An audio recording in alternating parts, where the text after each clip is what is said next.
حلیم۔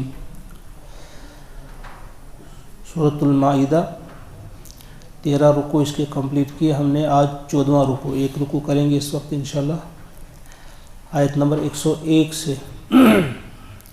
اللہ کا ارشاد ہوتا ہے یا ایھا الذین آمنو، اے ایمان والو، لا تسألوا، تم مت پوچھو، سوال مت کیا کرو، ان اشیاء، ایسی چیزوں کے بارے میں، ان تبد لکم، اگر وہ ظاہر کر دی جائیں تم پر، تسؤکم، پھر تمہیں بری لگیں، وہ پھر تمہیں ناگوار محسوس ہوں وہ چیزیں۔ اصل میں اس کے بارے میں ہمیں معلوم ہونا چاہیے کہ یہ کیا ہے۔ حضور علیہ السلام سے کبھی کبھی غیر ضروری قسم کے سوالات کیے جاتے تھے۔ ایک بار ایک شخص اٹھا تو اس نے پوچھا کہ آپ مجھے بتائیں کہ میرا اصلی باپ کون ہے۔ تو اسی طرح سے جب حج فرض ہوا، وَلِلَّهِ عَلَى النَّاسِ حِجُّ الْبَيْتِ مَنِ اسْتَطَاعَ إِلَيْهِ سَبِيلًا، جب یہ آیت سنائی گئی تو ایک صحابی کھڑے ہوئے، کہا کہ کیا ہر سال حج فرض ہے؟ آپ دوسری طرف مڑے، آپ نے اعراض کیا، اس کا جواب نہیں دیا۔ وہ وہاں سے پھر آ گیا کہ حضرت کیا ہر سال حج فرض ہے؟ آپ تیسری طرف مڑ گئے، پھر واپس مڑ گئے، تو تیسری بار پھر آیا، پھر اس نے یہ سوال کیا۔ تو پھر اللہ کے رسول علیہ السلام کو بہت زیادہ ناپسند ان کی یہ بات لگی، اور پھر فرمایا کہ یہ مت پوچھا کرو، آپ کی جو آیت نازل ہوئی لا تسألوا عن اشیاء، کہ اگر تم پر ظاہر کر دی جائیں۔ اس وقت حضور نے ان سے فرمایا کہ دیکھو اگر میں ہاں کہہ دیتا تو پھر تم پر ہر سال حج فرض ہوتا، تو پھر کیا تم کر سکتے؟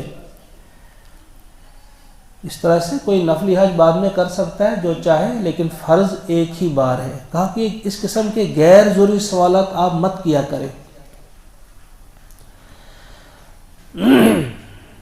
اس میں کچھ اور حکمتیں بھی بہت ساری ہیں۔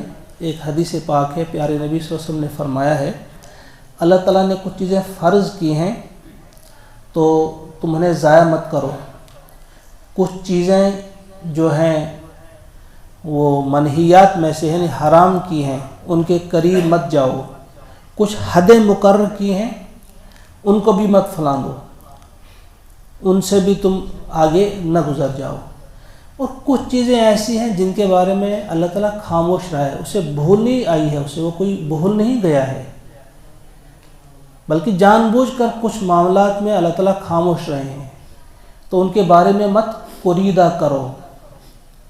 اللہ تعالیٰ کو کوئی چیز جو ہے وہ بھول نہیں جاتی، بلکہ وہ ہماری آسانی کے لیے کچھ چیزیں رکھی جاتی ہیں۔ تو فرمایا جا رہا ہے کہ تم زیادہ مت پوچھا کرو ایسی چیزوں کے بارے میں جو اگر تم پر ظاہر کر دی جائیں تو پھر تمہیں بڑا ہی برا لگے، ناگوار تمہیں گزرے۔ وَإِن تَسْأَلُوا، اور اگر تم پوچھو، انہا، ان کے بارے میں، حین، جس وقت کی، يُنَزَّلُ القرآن، قرآن نازل کیا جا رہا ہو، جب قرآن نازل کیا جا رہا ہو اس وقت اگر آپ اس قسم کے سوالات پوچھیں گے تُبْدَ لَكُمْ، تو ان کو ظاہر کر دیا جائے گا، پھر بتا دیا جائے گا، یا پھر تمہارے لیے بڑی مشکل ہوگی۔ عَفَا اللَّهُ عَنْهَا، معاف کر دیا اللہ تعالیٰ نے ان سے، ابھی تک جو کچھ تم سے ہوا اس سب کو معاف کر دیا، لیکن آئندہ کے لیے محتاط رہو۔ واللہ غفور حلیم، اور اللہ تعالیٰ بخشنے والا ہے اور بردبار ہے۔ قد سألہا، اس کے متعلق پوچھا گیا، قوم، ایک قوم نے، یعنی ایک قوم نے، کچھ لوگوں نے اس قسم کے سوالات پہلے بھی کیے، من قبلکم، تم سے پہلے، ثم، پھر، اصبحوا، وہ ہو گئے، بہا، اسی سبب سے، یعنی اسی قسم کے سوالات پوچھنے کے سبب سے پھر وہ ہو گئی کافرین، کافر ہو گئی۔ پھر وہ لہذا یاد رکھو، غیر ضروری کوئی جو آپ کو بتایا جاتا ہے وہ کرو۔ پھر ہمارے سامنے کئی مثالیں پہلے بھی وہ پیش کی گئی، گائے کی مثال، اب وہ کیسی ہو، اب اس کا رنگ کیسا ہو، اب یہ جتنی انسان زیادہ سوالات کرتا جاتا ہے اتنا ہی زیادہ وہ کسی قلعے کے اندر محصور ہو کر رہ جاتا ہے، پھر زیادہ اس پر وہ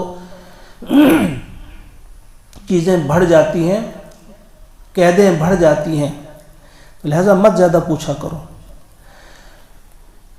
ما جعل اللہ، اللہ تعالیٰ نے نہیں بنایا، یعنی مقرر نہیں کیا، من بحیرۃ، نہ بحیرہ، ولا سائبہ اور نہ سائبہ، ولا وسیلہ اور نہ وسیلہ، ولا حام اور نہ حام، ان کو مقرر نہیں کیا ہے۔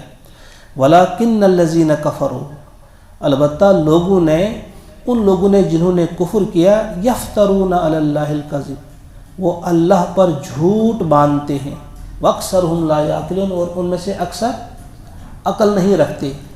یہ جو کہا گیا ہے 4 چیزوں کا نام یہاں پہ لیا گیا ہے، بحیرہ، سائبہ، وسیلہ اور حام۔ یہ یاد رکھیے آپ، قرآن پاک کی کسی بھی لفظ کو یاد رکھنا بہت بڑی عبادت ہے۔ کسی بھی مسئلے کو یاد رکھنا یہ آپ کی ہم سب کی ذمہ داری ہے۔ ہم کسی چیز کو ہلکا سمجھتے ہیں، ہاں جو مولوی صاحب کہہ رہے ہیں، کوئی درس دینے والے مدرس کہہ رہے ہیں، سچ ہی کہتا ہوگا، ہم اس دوران کچھ اور سوچتے ہیں۔ ان چیزوں کو یاد رکھیں آپ۔ یہ 4 چیزیں کہیں کہ ان کو اللہ تعالیٰ نے مقرر نہیں کیا ہے، یعنی ان کے بارے میں نہیں کہا کہ ان کا احترام وغیرہ کرو۔ اس سے پہلے آیت نمبر 97 میں ہم نے پڑھا 4 چیزیں جو ہمارے لیے قابل احترام ٹھہرائی گئی ہیں، وہ ہے جعل اللہ الکعبۃ البیت الحرام قیاما للناس والشہر الحرام والہدی والقلائد، جو ہم پڑھ چکے ہیں آیت نمبر 97 میں۔ بیت الحرام ہے یعنی خانہ کعبہ ہے، اور جو شہر حرام حرمت والے 4 مہینے ہیں، اور قربانی ہے، اور جن کے گلے میں پٹا پڑا ہو وہ جانور ہیں 4۔ وہ تو ہیں، اللہ تعالیٰ نے ان کو ٹھہرایا ہے، وہ حرمت والے ہیں، ان کا احترام کیا جانا چاہیے۔ لیکن یہ بتا رہے ہیں 4 بحیرہ، سائبہ، وسیلہ، حام، یہ ان کی کوئی حقیقت نہیں ہے، ان کو اللہ تعالیٰ نے مقرر نہیں کیا ہے۔ تھوڑا سا یہ سمجھے بحیرہ کیا ہوتا ہے۔ بحیرہ ہم اس اونٹی کو کہتے تھے جس نے 5 بچے دیے ہیں اور 5واں بچہ نر ہو، پھر وہ اسے اپنے خداؤں کے نام پہ پن کر دیتے تھے، اس سے کوئی خدمت نہیں لیتے تھے، نہ اس کا دودھ، نہ اس کو ذبح کیا جاتا تھا، نہ اس کے اون سے کوئی فائدہ اٹھاتا تھا۔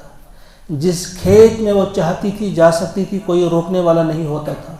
جس چراگاہ میں وہ چر سکتی تھی، جس گھاٹ پہ وہ پانی پیے وہ پی سکتی تھی، کوئی اسے روکنے والا نہیں ہوتا تھا، اسے بحیرہ کہا جاتا تھا۔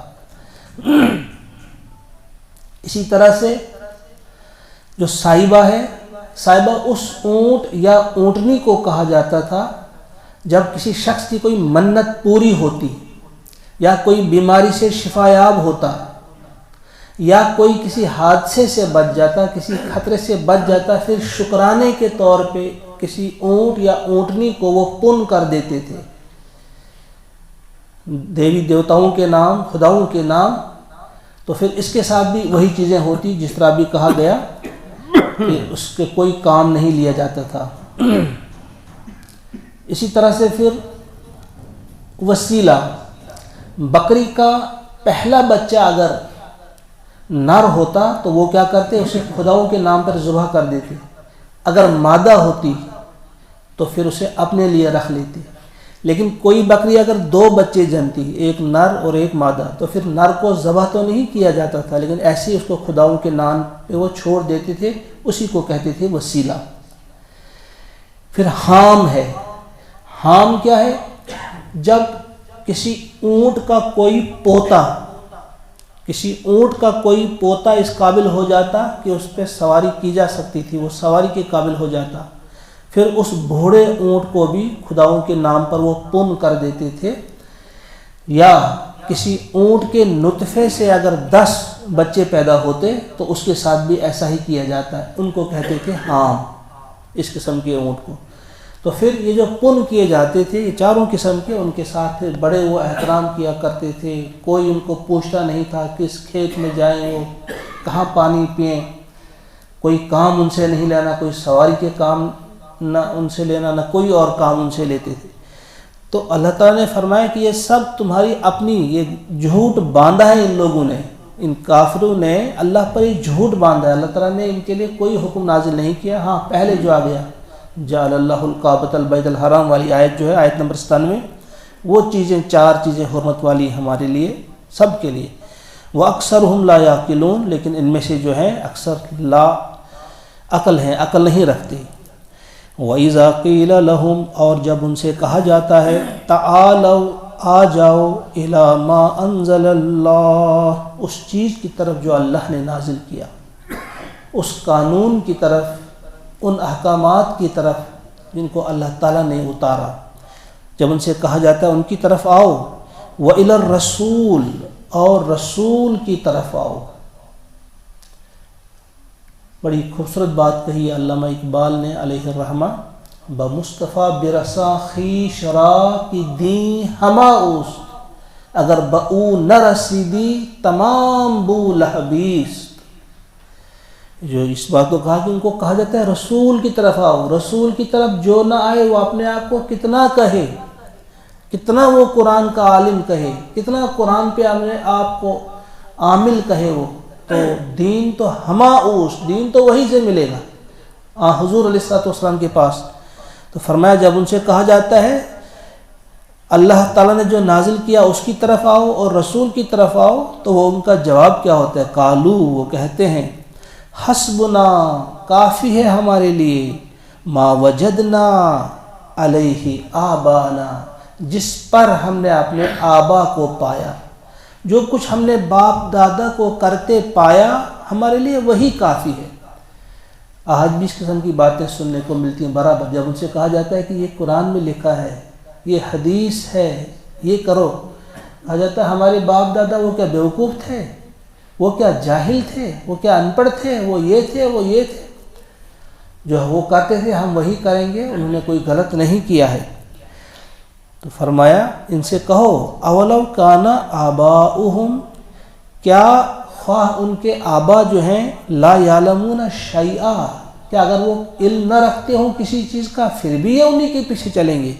ولا یہتدون، اور اگر وہ ہدایت یافتہ نہ تھے، اگر انہیں صحیح راستے کی ہدایت نہیں ملی تھی یا علم ان کے پاس نہیں تھا، انجانے میں انہیں غلطیاں کی ہیں. جس طرح تم بشر ہو، تم سے غلطیاں ہو سکتی ہیں، وہ بھی بشر تھے، ان سے غلطیاں ہوئی ہوں گی، تو کیا آپ آنکھیں بند کر کے اپنے باپ دادا کے پیچھے چلیں گے؟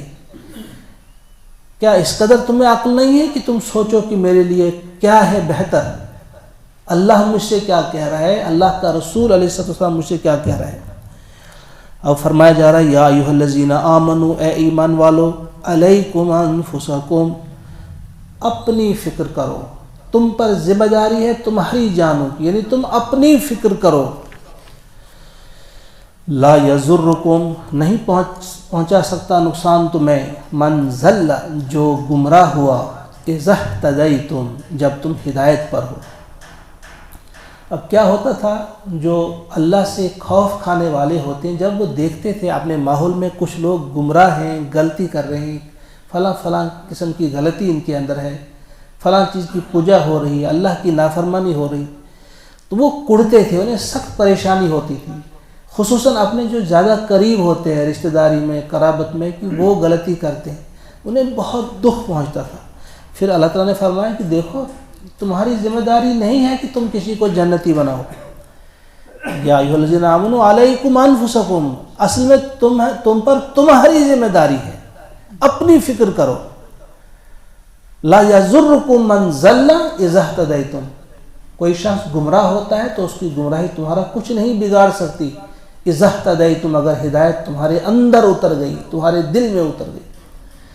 اس آیت سے کچھ صحابہ نے اس وقت غلط مفہوم لیا تھا کہ بس ہمیں اپنی فکر کرنی ہے، کسی اور کی کرنی نہیں ہے، یہ تو آیت ہمارے پاس ہے. تو جب صدیق اکبر رضی اللہ تعالیٰ عنہ نے سنی یہ بات، تو آپ نے خطبہ دیا، اس میں کہا کہ میں نے سنا، میں دیکھتا ہوں کہ تم اس آیت کا مفہوم غلط لے رہے ہو.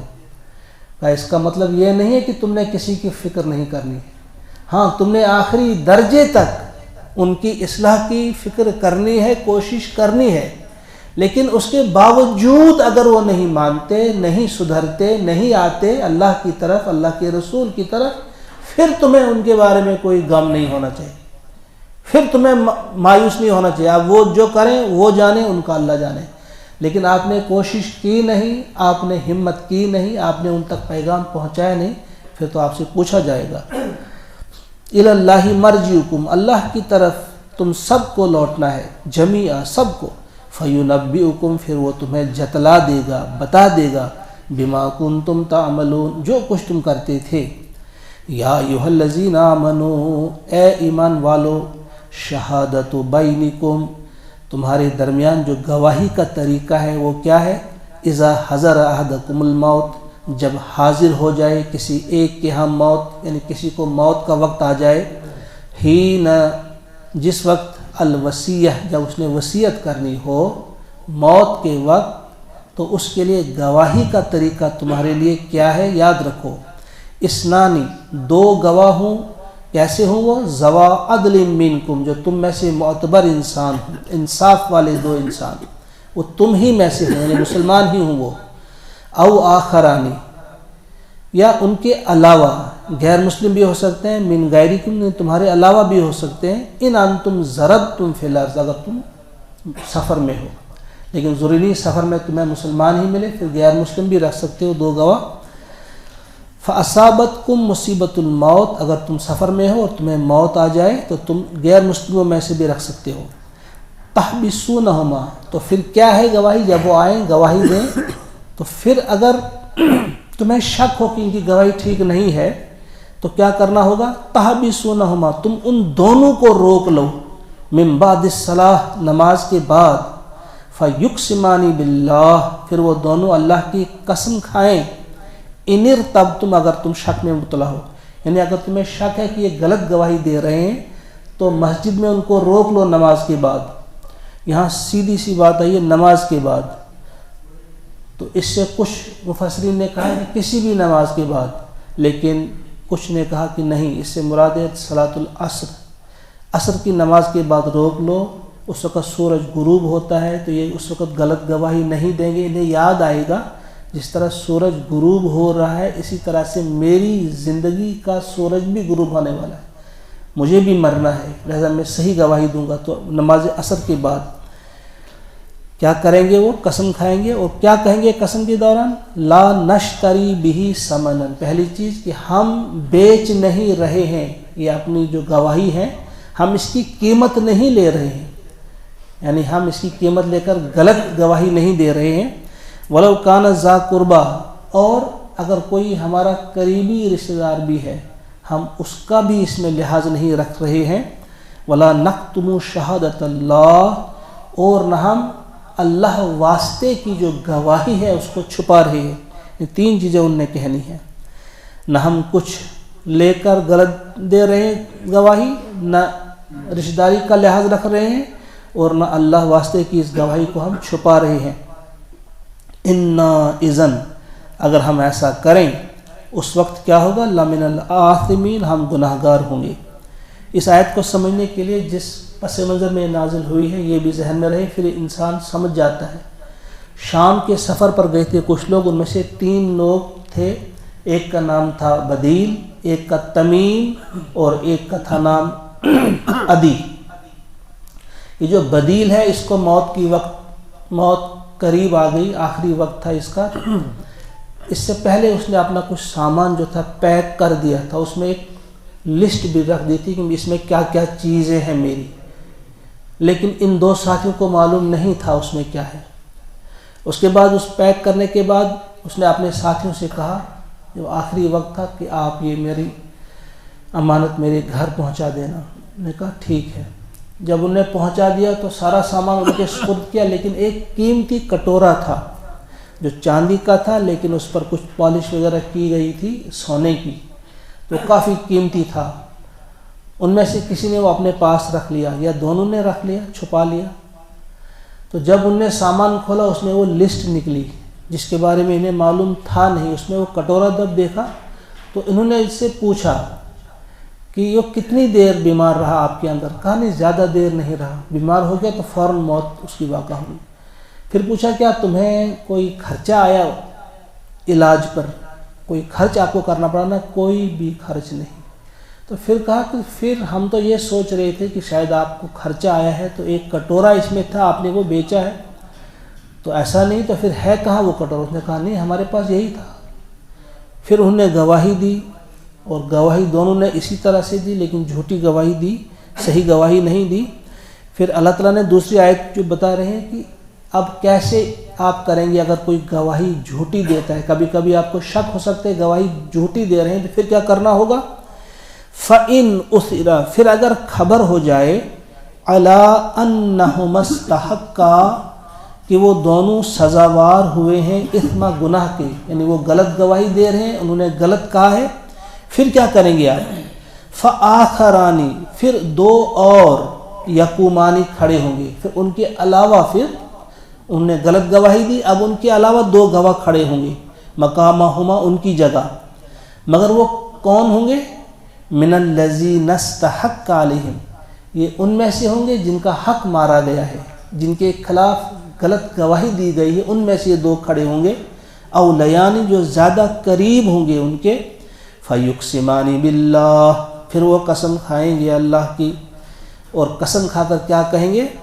لشہادتنا، کہ ہماری گواہی احق، زیادہ صحیح ہے، من شہادتہما، ان دو کی گواہی سے، وما اعتدینا، اور ہم نے زیادتی نہیں کی. پھر یہ بھی کہیں گے انا اذن، یعنی بے شک ہم، اگر ہم ایسا کریں گے، لمن الظالمین، تو ظالم ہو جائیں گے. ذالک ادنا، یہ زیادہ قریب ہے، ان یاتوا بالشہادۃ علی وجہہا، کہ گواہ جو ہیں وہ صحیح گواہی دیں گے، یہی طریقہ بہتر ہے. او یخافوا، یا ایسا نہیں تو کم از کم انہیں ڈر ہوگا، ان ترد ایمان، کہ رد کر دی جائے گی قسم، بعد ایمانہم، ان کی قسم کے بعد. یعنی یہ خوف رہے گا اگر ہم غلط گواہی دیں گے پھر اور دو گواہ کھڑے ہو سکتے ہیں، ہمارے خلاف بھی گواہی ہو سکتی ہے، یہ خوف ہو سکتا ہے. لہٰذا یہ طریقہ جو گواہی کا زیادہ بہتر ہے. واتقوا اللہ، اور اللہ سے ڈرو، واسمعوا، اور سنو، واللہ لا یہدی القوم الفاسقین، اور اللہ تعالیٰ فاسق لوگوں کو، نافرمان لوگوں کو ہدایت نہیں دیتا. اللہ تعالیٰ ہمیں بچائے کہ ہم ان فاسق اور نافرمان لوگوں میں ہمارا شمار نہ ہو. اے الہ العالمین، ہم کو فرما برداروں میں شامل فرما، جو آپ کے فرما بردار ہوں، آپ کے رسول برحق صلی اللہ علیہ وسلم کے فرما بردار ہوں. یا الہ العالمین، قرآن سمجھ کر عمل کرنے کی ہم سب کو توفیق عطا فرما. وصلی اللہ وسلم علی سیدنا و مولانا محمد و آلہ و اصحابہ اجمعین برحمتک یا ارحم. السلام علیکم ورحمۃ اللہ.